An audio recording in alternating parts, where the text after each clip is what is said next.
महिन्याभरापूर्वी असंच वरती चढले होते. बघितलं तर किचनवरती पाल होती, त्यामुळे मी इतकी घाबरले. म्हणून आज पहिला स्वतःला सावरलं, इकडे तिकडे चेक केलं आणि त्यानंतर मी माझ्या कामाला लागले.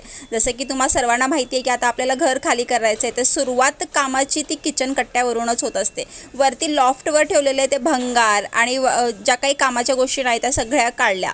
आता हळूहळू किचन कट्टा पूर्ण रिकामा करायचा चाललेला आहे. ज्या काही गोष्टी फेकायच्या त्या बाजूला केल्या. घरामधला देवारा आणि किचन हे आवडीचं असलं तर ते घर सोडताना खूप त्रास होतो. त्याची जाणीव मला नेहमीच होते, कारण की प्रत्येक घरातनं बाहेर पडताना मला खूप त्रास होतो. तसा आजही झाला.